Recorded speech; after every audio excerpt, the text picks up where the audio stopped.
This is Heliox, where evidence meets empathy. Independent, moderated, timely, deep, gentle, clinical, global, and community conversations about things that matter. Breathe easy. We go deep and lightly surface the big ideas.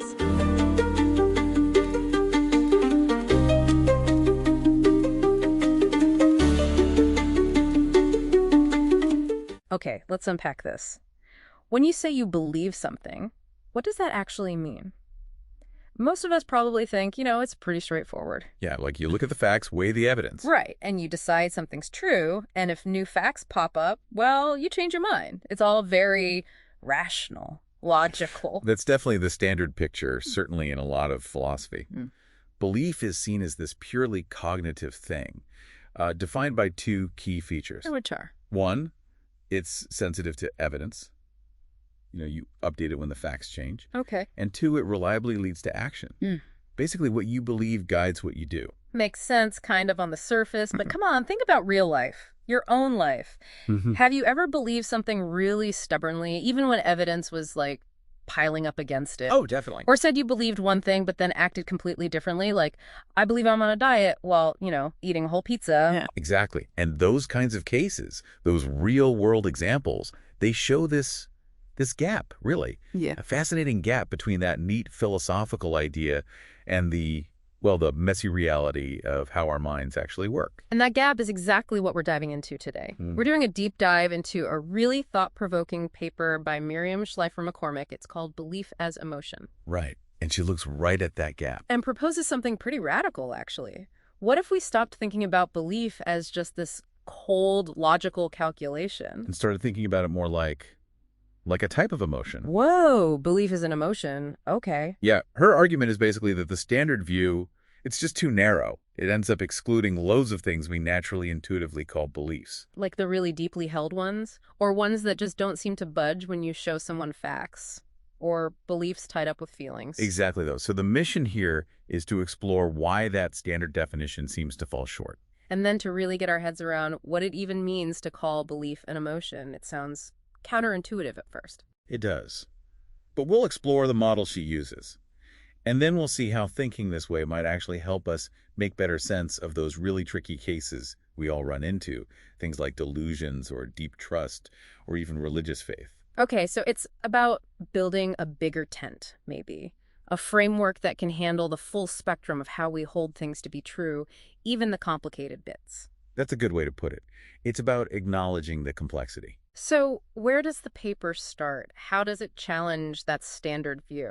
Well, it kicks off by highlighting what it calls the bedfellow challenge. Beliefs bedfellows.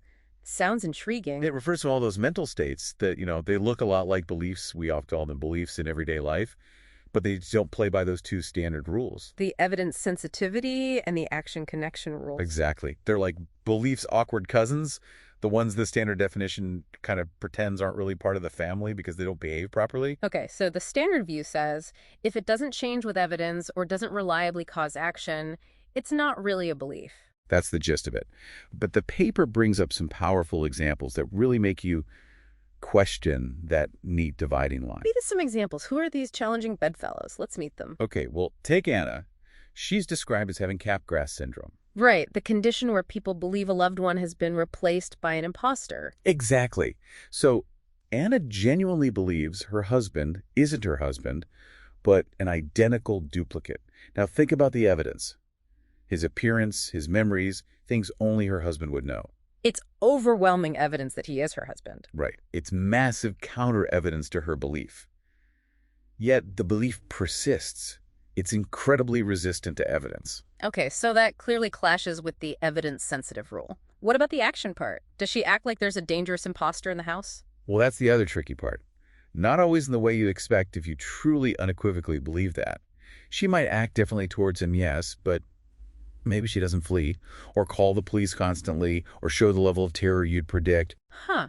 So there's a disconnect with the action-connected rule, too. It's not a straightforward link. Precisely. It complicates things. Wow, that's a really stark example. What's another one? Then there's Balthazar. He's standing on one of those glass bottom skywalks, way up high. Oh, I know the feeling just thinking about it. Right. So intellectually, Balthazar knows it's safe. Maybe he's read the engineering reports, he sees tons of other people walking on it. He has all the evidence for its safety. Logically, he believes it's safe. Yes. But what's happening? His body might be trembling, heart pounding, maybe he's frozen, can't move forward. He feels intense fear. So his intellectual belief this is safe isn't translating into confident action or even feeling safe. Exactly. His state seems based on evidence, but his actions and feelings are totally out of sync with that supposed belief. The connection to action is unreliable there, too. Okay, so that's a clash between the intellectual side and the physical or emotional response. Or think about Charu. She trusts a lover who has cheated on her repeatedly. Yes. The triumph of hope over experience, perhaps. Perhaps. But despite this long track record, this evidence showing promises get broken, Charu finds herself believing they'll keep their word this time. That belief seems pretty resistant to the available evidence, wouldn't you say? Definitely evidence resistant. Okay, these are quite specific cases. What about more everyday, maybe less extreme examples? The paper also mentions David's religious belief. He believes in the God of the Bible. Now, he might be aware of historical findings or scientific claims that seem to contradict parts of the biblical narrative. Right, potential counter evidence. Yes, and he might even explicitly say his belief isn't based on that kind of evidence anyway. It comes from faith or experience or something else. Which directly challenges that idea that belief must be purely grounded in factual, evidential reasons. It does, and the paper points out, look, these aren't just isolated weird cases. Think about deep political convictions. Oh boy. Yes. Often they seem driven more by loyalty, identity, values, strong feelings, rather than just a cool assessment of facts. And they can be incredibly resistant to counter-arguments or evidence. Same with certain kinds of trust, maybe. Trusting a friend or a family member sometimes feels like it goes beyond just tallying up their past reliability scores. Absolutely. So all these cases, delusions, the skywalk fear, persistent trust, faith, political convictions they make, that neat, tidy, standard definition of beliefs start to look, well, inadequate. Like it's missing a huge chunk of what it means to be human and hold something as true. Exactly. It feels like it's leaving too much out. So when philosophers are faced with these tricky bedfellows, what's the typical response? You mentioned the standard view wants to protect itself. Right. The common move, which the paper calls non-doxasticism. Non-doxasticism. Okay, breaking that down. Doxa is Greek for belief, so non-doxasticism means not beliefism. Pretty much. It basically says, okay, fine. These weird states, Anna's delusion, Balthazar's fear, Charu's trust, they don't fit my strict definition of belief. So they must be something else. It's just invent a new category for them. Keep the belief category pure. Exactly. And philosophers have come up with various labels. Quasi-beliefs, aleafs, desires, in-between states, by imagination, all sorts of things. The idea is to cordon off true belief as this purely rational, evidence-tracking, action-guiding state. Yes, and often linked to the idea that proper belief should only respond to evidential, truth-seeking reasons. If feelings or values sneak in, it's disqualified from being a real belief. But the paper argues this whole strategy, this non-doxastic move, creates its own set of problems. Right? Big problems. First, as you hinted at before, it risks massively depopulating the category of belief. Meaning, if we're that strict about the rules, we might end up saying that huge parts of what ordinary people think of as their beliefs, including irrational ones, biases, maybe even deeply held convictions, aren't actually beliefs according to the theory. And why is that a problem? Why not just say, okay, philosophy uses belief in a very specific, technical way? Because epistemology, the whole philosophical study of knowledge and rational belief, needs to grapple with all the ways we hold things to be true, including the flawed or messy ways. I see.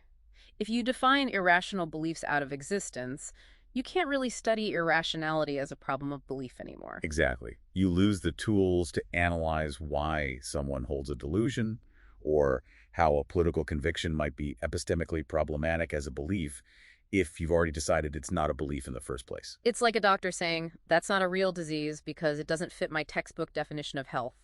You need to categorize the problems to understand them. That's a great analogy. And a second issue is that this approach struggles to make important distinctions among these states it kicks out. Meaning it lumps them all together? Kind of. Is Anna's capgrass delusion the same kind of mental state as Charu's perhaps unwise trust in her lover, or David's deeply felt religious faith?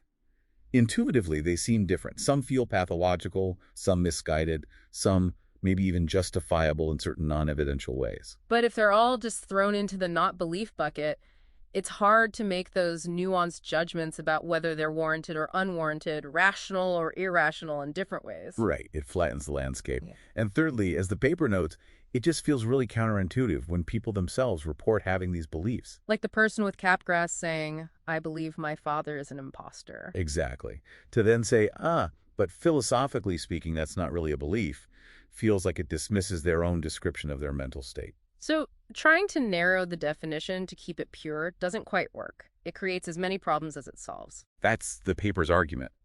People have tried tweaking the standard view, saying belief just needs the capacity to revise or only needs minimal rationality. But the paper suggests these tweaks still struggle with making those crucial normative distinctions, especially in what one philosopher called the borderlands of belief. It just doesn't capture the complexity and, at times, messiness of our mental lives, as Eric Schwitzgebel puts it.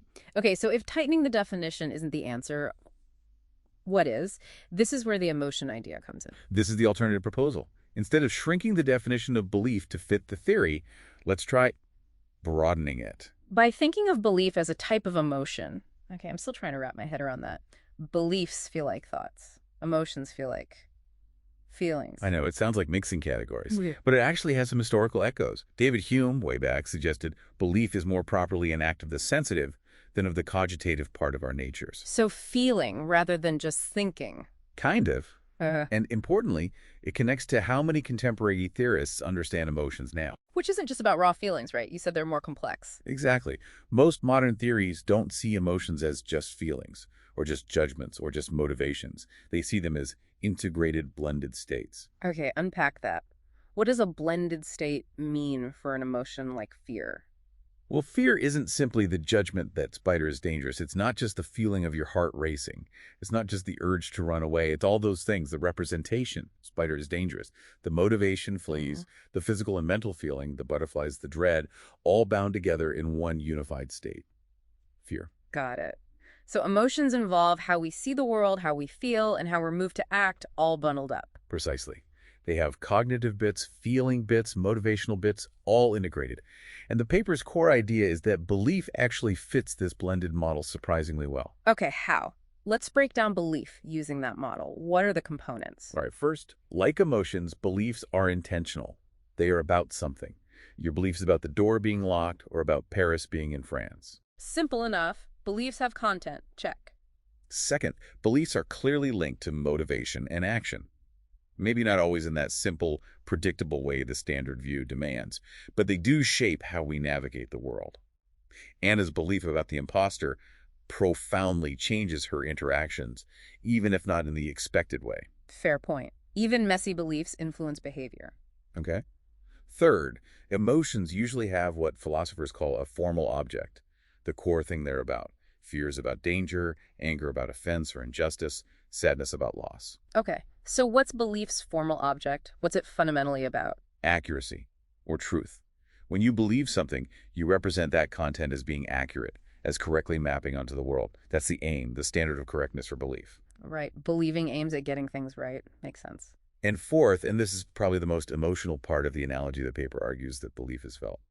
Representing something as accurate, taking it to be true, that feels a certain way. Okay, this is the bit I find trickiest.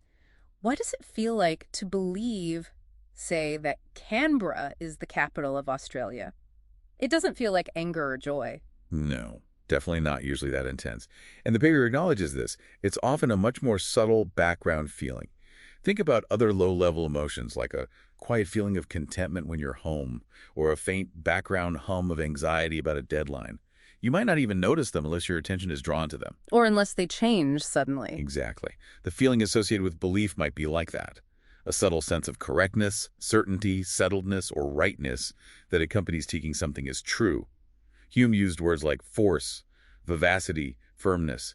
Another philosopher, de Souza, talks about a feeling of rightness. A feeling of rightness. So it's not necessarily a big flashing light, but more like a background hum that says, yep, this is accurate. That's a good way to think about it. It's part of the overall state of believing. And this feeling might vary in intensity too. A weakly held belief might have a faint feeling, while a deep conviction might have a very strong feeling of rightness. Okay. Does this feeling have a positive or negative valence? Like, is it generally a good feeling or a bad feeling? The paper argues it has a generally positive valence. Not necessarily that the content of the belief is good news. Believing you failed a test feels bad because of the news. Right. But the state of believing itself, the sense of getting it right or representing accurately, has this intrinsically positive quality. Accuracy is seen as a good thing epistemically, so achieving it, or feeling like you have, has a positive feel or rightness to it. Interesting. So even if the news is bad, the feeling of knowing it, of it being settled and accurate, has a kind of positive epistemic stamp. Kind of. And crucially, this feeling isn't always a reliable guide to actual accuracy. That feeling of rightness can sometimes be misleading.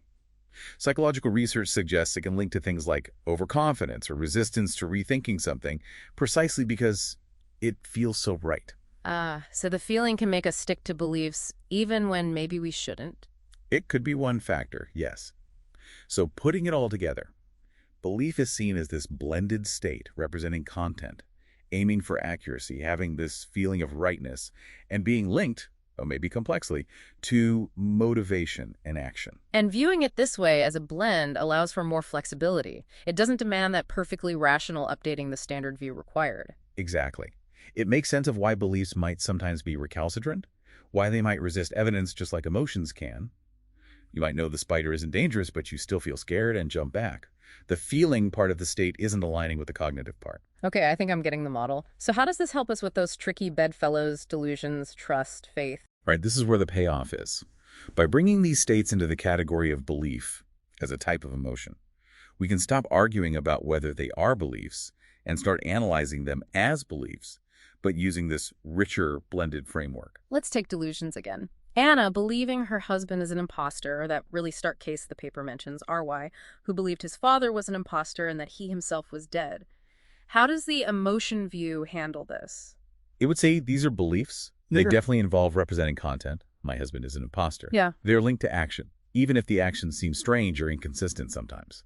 And crucially, they seem to involve an incredibly powerful, overwhelming feeling of truth or feeling of rightness about the content. But where does that feeling come from? Not evidence, obviously. Exactly. The paper suggests that in cases like delusions, the source of that intense feeling is pathological. It's arising from some dysfunction in the brain or mind, not from a reasonable assessment of evidence or even from understandable non-evidential reasons like love or hope. So the structure is like a belief, representation plus feeling plus motivation. But the origin of the feeling component is the key difference. That seems to be the idea. We can identify them as beliefs, respecting the person's report, but we can normatively distinguish them, say they're irrational or unwarranted, precisely because of the pathological source of that dominant feeling component. It's like the feeling part has gone haywire and is overriding everything else. In the clinical context, the suffering it causes, the life disruption, also plays into why we see it as pathological, presumably. Absolutely. That broader context matters for our assessment. It respects the person's experience while still allowing for a critical evaluation based on the source and consequences. Okay, that makes sense for delusions. What about trust and faith? Like Charu trusting the unfaithful lover or David's religious faith? These can also be understood as beliefs within this blended framework, and it helps explain why the standard view found them so awkward. Because they often rely on non-evidential reasons. Exactly. Charu might trust her lover not based on past evidence, which points the other way, but maybe out of love or a commitment to the relationship's value, or even a desire to inspire trustworthiness in them. David's faith might be grounded in community, personal experience, or finding meaning, rather than purely historical or scientific evidence. Reasons the standard view tends to say shouldn't count for real belief. Right. But the belief as emotion view can accommodate these non-evidential reasons as potentially feeding into the overall state, particularly the feeling motivational aspects. And it suggests that relying on such reasons isn't automatically irrational. How so? When can non-evidential reasons be rational grounds for belief on this view? Well, the suggestion is it depends heavily on context, and crucially on whether there's strong counter-evidence. Trusting a friend based on your relationship history might be perfectly reasonable if there's no specific reason to doubt them. Trusting Charu's lover, given the history of deception, seems much less reasonable because the counter-evidence is so strong. So, non-evidential reasons might be okay grounds for belief, unless they require ignoring or flying in the face of significant evidence to the contrary. That seems to be the direction. It allows for a more nuanced assessment. We can ask, what kind of reasons are supporting this belief state? Are they evidential? Are they non-evidential, but perhaps warranted in this context? Yeah. Like trust in a reliable person. Or are they pathological, like in delusion? Or are they perhaps non-evidential reasons that are being maintained despite overwhelming evidence, making the belief seem more like wishful thinking or self-deception? Okay, so it gives us more dimensions for evaluation than just, does it track evidence? Yes, no. It's more like assessing an emotion, is it fitting to the situation? Exactly the analogy the paper draws on. Think about anger. You're angry because you believe your neighbor dented your boat. Okay. We can assess that anger based on evidence. Did they actually dent it? If not, the anger is misplaced, like a belief based on false evidence. But we also assess anger based on context and proportionality. Even if they did dent it slightly, was flying into a rage appropriate? Are you someone who gets angry too easily? A dispositional issue? Is the anger damaging your life? I see the parallel. So for a belief like trust or faith, we can ask, is there strong evidence against it? If yes, holding it looks problematic. But even if evidence is neutral or absent, we might ask, are the non-evidential reasons, like relationship value, hope, reasonable in this context? Is this belief serving a positive function, or is it becoming harmful or detached from reality? Precisely. It lets us make distinctions. Believing in a vague spiritual force when evidence is inconclusive seems very different from believing, say, specific historical claims contradicted by strong evidence. The latter might require actively ignoring or suppressing evidence, making it lean closer towards the structure of delusion, even if the source isn't necessarily pathological in the clinical sense. So the huge benefit of this belief as emotion view is that it lets us keep all these messy states, delusions, trust, faith, convictions within the category of belief. It respects our intuition and how we talk. Yes. But it still gives us the tools to evaluate them, to critique them, to understand why some seem rational or warranted, and others seem irrational, pathological, or misguided. Exactly.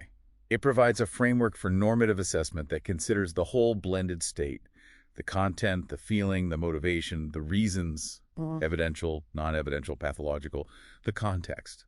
It embraces that complexity and times messiness we talked about earlier. Okay, so let's try and pull this all together then. The standard philosophical picture of belief, purely rational, evidence-driven, action-guiding, it's neat. But it struggles. It really does. It struggles with all those real-world cases, the bedfellows, like delusions, stubborn trust, faith, strong convictions, where beliefs don't neatly follow the rules. And just kicking those states out, calling them not beliefs, doesn't really solve the problem. It feels unsatisfying and limits our ability to analyze them properly. Right, it sort of avoids the challenge rather than meeting it. So the paper's big idea. Think of belief as a type of emotion, not just a cold thought, but a blended state. A blend of representing something as accurate, having a kind of feeling of rightness or certainty about it, even if subtle, and being linked to motivation and action. And this richer picture, this belief as emotion model, it actually provides a framework that can include those difficult cases. Yes, it brings them back into the fold of belief while also giving us a more nuanced way to understand why they might resist evidence or connect strangely to action, and importantly, how we can still evaluate their rationality or appropriateness. It lets us consider the whole messy picture, the evidence, yes, but also the feelings, the non-evidential reasons, the context, the source of the conviction. Exactly. It allows for a much richer and arguably more realistic epistemology. And thinking about belief this way, it might just change how you, listening, think about your own beliefs, right? Are there things you believe, maybe not just because of a logical deduction, but because they feel fundamentally right? Or because they're tangled up with your identity, your relationships, your hopes? It invites that kind of self-reflection. And here's maybe a final thought to chew on. If believing is in some ways like having an emotion, does that mean we can evaluate beliefs not just for their truth, but for their overall appropriateness or health in a given context? Much like we might say someone's anger is disproportionate or their fear is unwarranted. Can you be criticized not just for getting the facts wrong, but for the way you hold the belief or the non-evidential reasons behind it? And could working on changing a deeply ingrained belief sometimes feel less like crunching data and more like more like working on managing an emotional response or shifting a deeply rooted disposition? Wow, okay. That definitely gives us something to think about. Belief as emotion. A fascinating lens. Thanks for listening today.